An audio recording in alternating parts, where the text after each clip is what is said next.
Now that I think about it, I want to do commentary a lot more. I think it's very fun, and I know you usually expect the usual opening, but I just want to talk about if I'm probably going to do a lot more commentary in the channel, so expect that.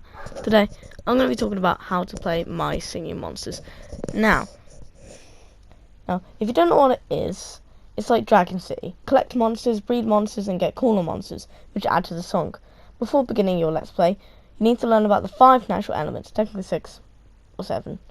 Anyway, the 5 main elements you need to know are plant, cold, air, water, earth. These 5 elements are known as their natural elements, the first of the bunch.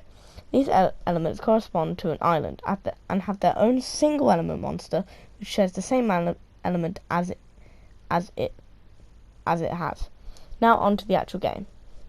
When you open your game, you'll be greeted by a furcorn, the green fluffy fuzzy thing with a leaf on top of its head.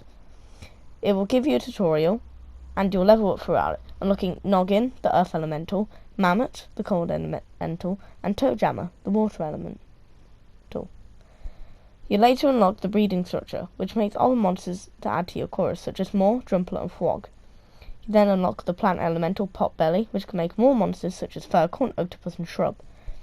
Then you can breed your 2 element monsters with your single elements to create 3 element monsters, which make the island even better. These include Boggart, Clamble, T-Rex, and Pummel. By the way, breed Boggart and Clamble first. They are insanely good, which you may guess can be bred to make the final 4 element monster, Entbrat. Each island has 4 elements, which completes the island's song.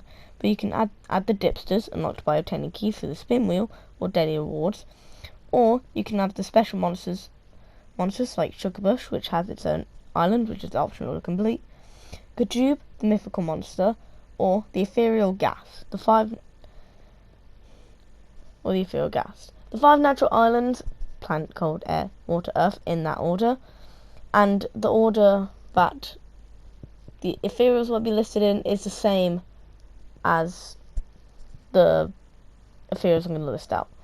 Gas, Grumpire, Rebro, Geode, and Humbug, which if leveled to 15, can go to Ethereal Island, which is once again optional, as they are quite hard to breed and you don't want to lose them right away.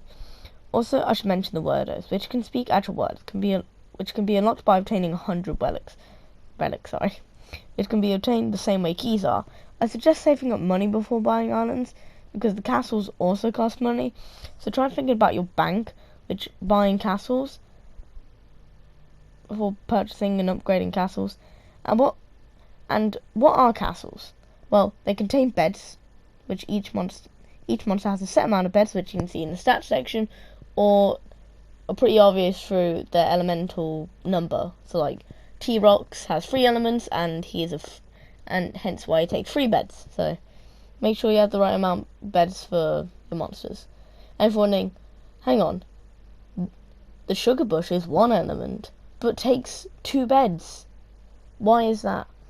Because he's a mythical monster. I'm not quite sure. Just roll with it. Anyway, make sure to upgrade it to fit their needs. Also, seasonals, which also exist each of the natural islands. Natural islands have a lot of monsters. Like, a lot. Including Island, that I'll talk about later on, also has an elemental. On Plant Island, you have Punkaton for Halloween, obviously. On Cold, you have Yule for Christmas. On Air, Smoochel for Valentine's Day. On Water Island, Blabbit for Easter. And on Earth, Hula for the summer. Also, you can get it on Air Island because Pom Pom's there, but don't care. And I'll finally talk about the island that you've been waiting for if you played the game already, or this is basically going to be your first introduction to Firehaven and Fire Oasis, homes of the lost fire elementals, which you would know about from the prequel game Dawn of Fire, which I won't be talking about in this video, but anyway, I'll probably do that in a part 3 or 2. But anyway, Firehaven and Fire Oasis have their own unique songs and monsters, with some returning ones. Of course, also a heads up for the Fire Elemental Kana. They cost 10 relics, and if you don't have that, then don't worry. You have time. But Kana is on a lot of islands, so yeah, save them the relics. Or spend them on Wordos. They add to your songs. The seasonal for both Fire Oasis and Haven is Gobblegourd for Thanksgiving. Anyway, to finish off the video, I'll talk about the magical islands. These can be unlocked by getting Haven. These used to be the outer islands from Dawn of Fire, which were Party Island, which became Light Island, Space Island, that became Psychic Island, Cloud Island, which became Fairy Island, and Cave Island, that became Bone Island. How I turned into them, I don't know. Similar to the natural islands, they have their own singular element. Flores for light, Pheromine for psychic, Flute Fly for fairy, and Clacula for bone. If these are leveled to 15, they can be sent to Magical Sanctum, where they can breed and make more of the kind. It isn't completed quite yet, but it already sounds amazing with the recently released Rorik. That's where I'm going to end it, but there's obviously a lot more to talk about. The game is huge. Like Woodbox, Gold Island, Trouble Island, Composer Island, Woodbine Island, the Colosseum, Rares, Epics, Celestial Island.